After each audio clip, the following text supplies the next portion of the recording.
Well, we are in Granddad's Lounge, fitting as we prepare for the granddaddy of them all. As I'm joined by Dave Briggs from the Toledo Blade. And Dave, as we look back on the first meeting between Ohio State and Oregon, obviously a lot of people remember the way the game ended, the offensive pass interference, Will Howard sliding before time expired, but time had expired.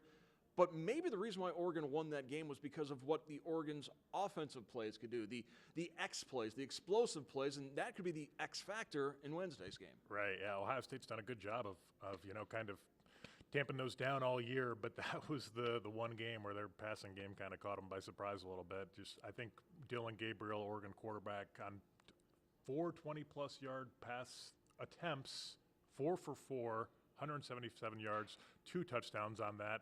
And, I mean, I think Denzel Burke is probably still smoldering for how badly he was torched in that game. So, but Ohio State has made they've been vague about what they've done to kind of recalibrate the defense. Some of it's a mental mindset, obviously some of it's schematic, but I would be surprised if they would leave, for one, Denzel Burke on that same island, and also if they are not significantly improved this time around. Yeah, Denzel Burke's Ohio State career has had ups and downs, and certainly the game in Eugene was one of the lowest downs. He is extremely confident. They believe he'll be perfectly fine against the Ducks. Another factor in that game was Dylan Gabriel, the way he was able to scramble. We've seen scrambling quarterbacks hurt Ohio State throughout this season. They didn't have any sacks against Gabriel in that first meeting, which is what led to some of that reworking, reimagining, re-engineering of the defense we've seen since then.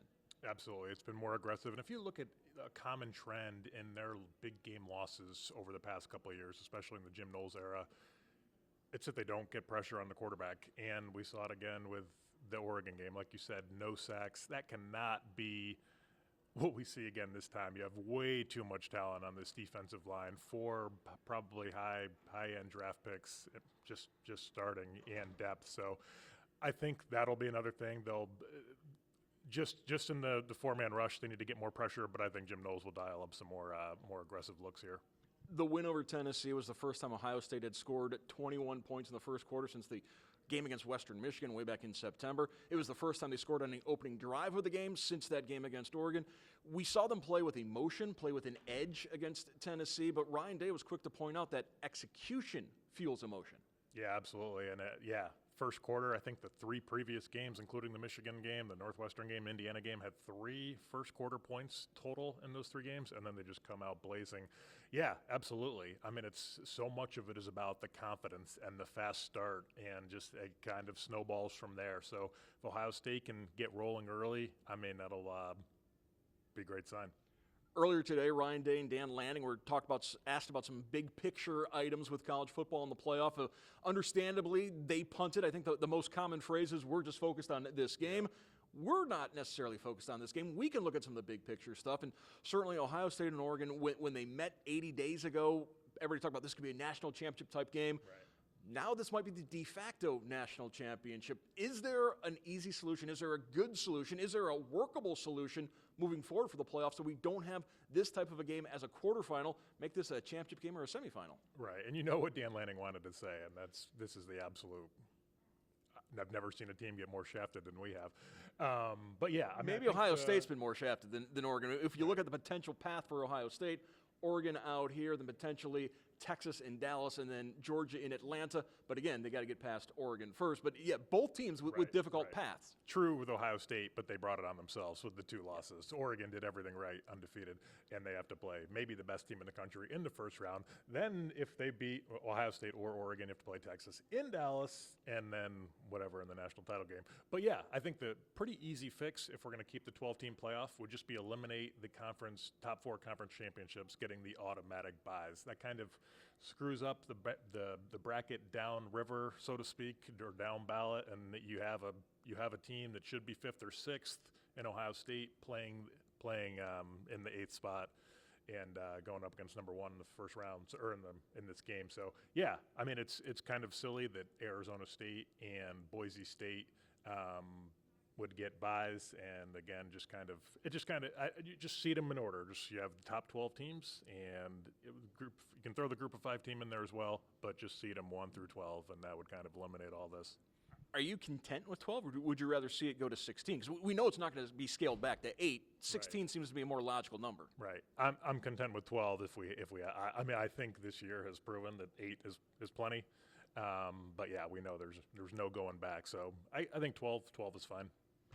Interesting thing from Ryan Day on Wednesday. He said, all things considered, this is the healthiest Ohio State has been for a while. Obviously, we know the issues on the offensive line, issues that seemingly were addressed, and they came up with a good solution against Tennessee. Now, yesterday, we both talked quite a bit to Luke Montgomery, the Findlay native who's in that 3-guard rotation. And you can feel the confidence coming out of Luke, and more importantly, the confidence that the team has in that rotation at guard. Absolutely. I mean, Luke Montgomery, first significant action with the starters this season in his career, and he grades out Pro Football Focus as the highest graded offensive lineman for Ohio State, actually the highest graded offensive lineman in that game, period. So he came in that third strive and just provided an instant spark, just moving bodies, turning heads. As Ryan Day said, you don't like to notice. It's probably not a good sign when you're noticing the guard, but Luke Montgomery was kind of the exception to the rule. We noticed him, but it was for all the right reasons. That first drive, he comes in and springs Travion Henderson's touchdown run with an awesome pancake block. Just continues to bring energy. Will Howard said his energy was firing him up in the huddle. He's like, Luke's banging his helmet and screaming and just getting everybody jacked up, and that's kind of cool to see. And I mean, if I were the coach, I mean, I think it would make sense just to have Luke Montgomery at the left guard spot, Austin Servelt at the right guard spot, and not have a rotation. But they clearly are going to want to continue their rotation, and I guess who can argue with it after the performance against Tennessee? I think they showed a clear path forward. Obviously, it's not good to lose your 2 best offensive linemen, but the way they were able to scheme around it a little bit and the way the offensive line performed, again, I think it shows a clear path forward for Ohio State.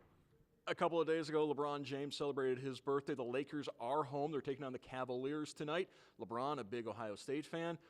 Interesting to see if he shows up in Pasadena on Wednesday. He's attended a couple of Ohio State games before, most notably 2016 against Michigan, the double overtime victory. He was on the field celebrating pregame. We'll see if LeBron makes an appearance in Pasadena. I want to thank Dave Briggs from the Toledo Blade for joining us as we continue to get you ready for the Ohio State-Oregon Rose Bowl in California.